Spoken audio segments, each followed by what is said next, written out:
Okay, welcome everybody. And this is Nick, and we've been organising, or Nick mainly has been organising this whole project, which has been going on for more than a year now, I think. I'm going to actually not say anything too much now, because I'm going to hand over to Nick now, just except to welcome you all here. And then Nick will talk a little bit about the day, and then I'll come back briefly and maybe try and talk about the Deviant Research Project within the context of the museum and why we do this at all. Good morning. It's really, can you hear me okay? Great. Wonderful to see so many faces on a Friday morning in Eindhoven. I'm going to say, as Charles said, so my name is Nick Akins, I'm a research curator. I also use the pronoun he. Maybe I said a little thing about pronouns very quickly. One of the many brilliant things I learned from Emma Walsh's Department of Sexual Revolution Studies, one of the projects you'll hear about today, is that the use of pronouns, how we use pronouns, understanding how people want to use pronouns is a skill that needs to be learnt and taught and practiced. And so that was a hugely important revelation for me, so thank you, Emma, for sharing that. But I think it's important that we carry that with us, kind of in a public moment like this in the vanabbe. I want to talk a little bit about the framing of today and the 3 days, and to talk a little bit just to do that via the title, which is a museum takeover, bodies of knowledge. And so the first is the museum takeover.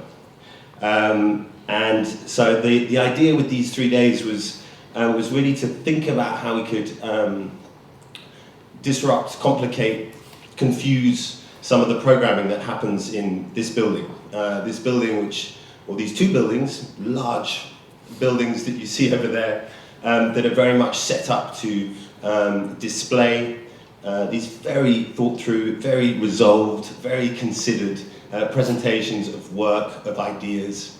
The building to our right, the new building, the museum's collection, and the old building to the left, this 1,000 square meters where various exhibitions happening. So the idea with the takeover is just to find a way, a structure, a framework where we could kind of intervene in a little modest way in those kind of mechanisms, those cycles of the museum, which demand that we produce these very large, well thought through, considered, polished forms of programming. And think, okay, what would it mean to do something lighter, to do something quicker, to think for a few days about what it means to present research, to present work, to be present in the museum in a different way. The second part of the title is Bodies of Knowledge, I suppose, which for us points to a kind of reflection about the type of bodies and the type of knowledge and the types of bodies of knowledge that are sanctioned within a place like this, within the Vanabbe Museum specifically, but also, I guess, within museums at large, and to trouble that. And over this weekend, that kind of troubling comes in two forms. It comes in many of the presentations and reflections that you'll hear today through the Deviant Practice Research Program, which we'll talk a little bit about in a second. And it comes through the many types of performances, encounters, workshops, for want of a better word, experiences that will happen tomorrow and on Sunday. And to understand, and this really comes, I guess, out of a creeping realization from us that we've kind of, the body has somehow been lost within our thinking of the museum, and the eye, the mind, the brain has become the central focus. And this, of course, is incredibly natural for the museum, which comes out of a whole series of thinking where the eye, the brain, and the mind, and a very particular eye, brain, and mind, has been prioritized for so long, this Cartesian way of thinking. So the bodies of knowledge is a first step for us in trying to think, okay, what would it mean to reprioritize, to rethink the body as both a kind of site and a generator of knowledge in the museum. So what will happen, this is a kind of first in a series of projects over the next couple of years where we'll begin to not think through that, but to embody that in different ways. A major project is happening with Yael Davids, for example, where she is thinking through the collection and the museum through somatic techniques, particularly the methods of Feldenkrais, and thinking through the collection and the staff within the museum through some of these methods. There'll be a Feldenkrais class in relation to some works in the collection on Sunday morning. There'll be a series of positions of new commissions that will look at the body after technology that will happen next summer. We're going to be doing a corporeal glossary that will happen online and through a series of encounters. So today kind of marks a first step in some of these moves. I'm going to pass over to Charles quickly to say something about the kind of trajectory of the Deviant Practice Research Program, and then I'm going to ask him to return to me so I can say a few thank yous at the end. Thanks, Nick. I think you said a lot already. What I wanted to add, I suppose, is I think we're in quite fragile times at the moment in all sorts of ways, and I think that fragility is something that the institution also needs to have the robot joining us now, which is very nice.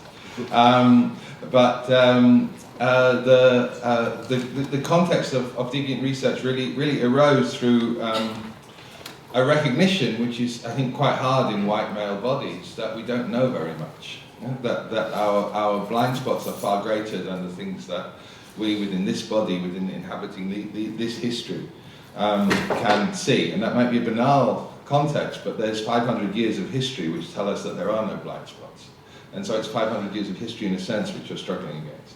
Or at least that if the blind spots are there, they're able to be solved through a scientific rationalist discourse, which will always lead us further in the line of progress and modernity.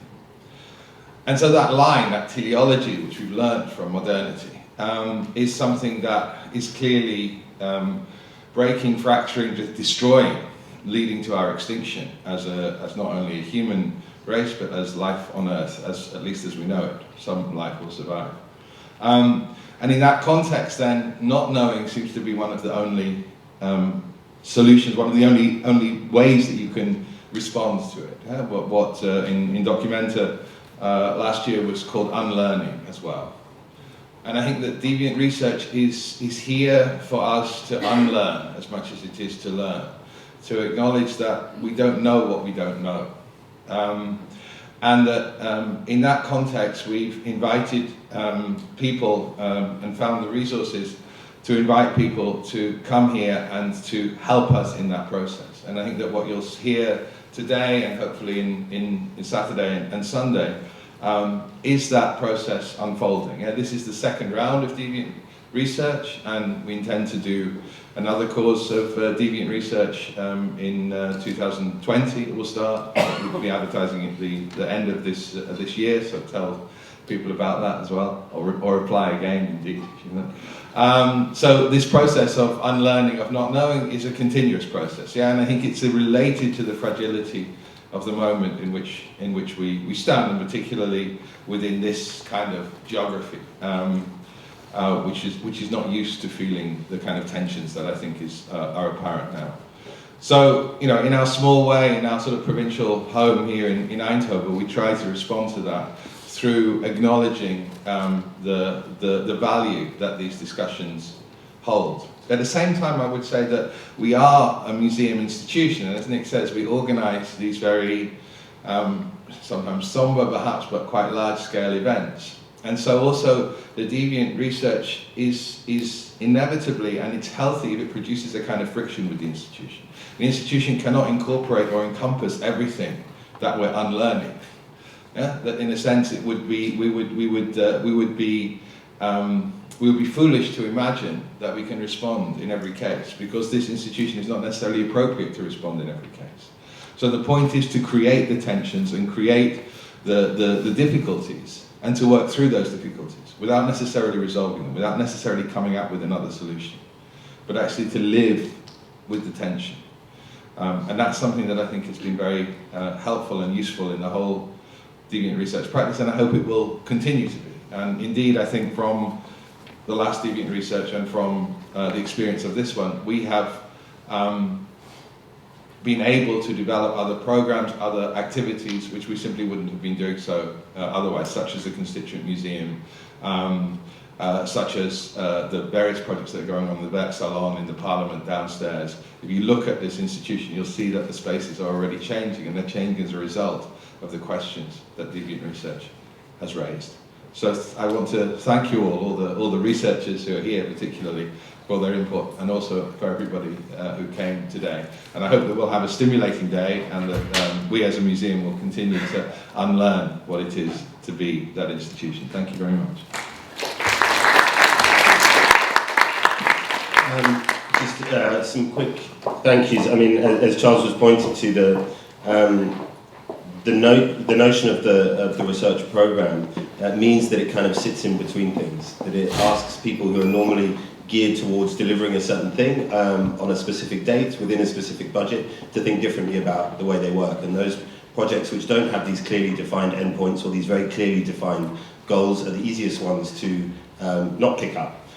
So it means that it asks a lot of colleagues, and I really want to thank them, to particularly Relinda, Odelia and Willem in the library for pointing people in different directions in relation to the research, to Willem Jan as well, who worked specifically in relation to the LS collection, to Ola, to Marlene, to Luce, to Hilda in the mediation department, for thinking with some of the researchers about their experiences in mediating projects within the museum, of working with constituencies, to Christiana, to Chantel, to Kim, to Toast, to Steven in the collection department, really again for just giving up their time in terms of trying to think with the researchers. Particularly I want to thank Charles and Christiana.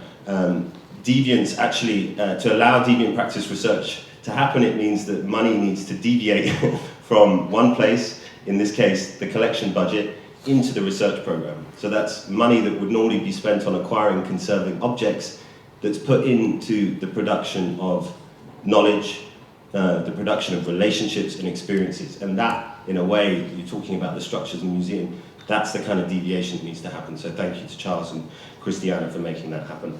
A huge thank you to my new colleague, Eveline, who joined us just a couple of months ago, and without whom this just wouldn't have happened. You're also a researcher today, so you have this two hats on, but thank you so much for all the work that you've put into making this happen. It's just hugely valuable. And of course, the biggest and largest thank you to the researchers. All of you, without exception, have gone way beyond the remit. Many of you began this project by not knowing where it would lead. Thank you for kind of making those steps at the beginning of a process without knowing where it would go. I know it can be incredibly hard, especially when you're working with a museum that has more power, more knowledge, more resources, and figuring out your place within that museum is not always easy. Thank you for working with us, it's hugely appreciated. And as Charles says, many of the kind of resonances and reverberations of the research program are already being felt. You're going to hear some incredibly different, varied stories, histories, and encounters. Enjoy them. Thank you very much for being here, and yeah, we'll have a good day. Thanks a lot.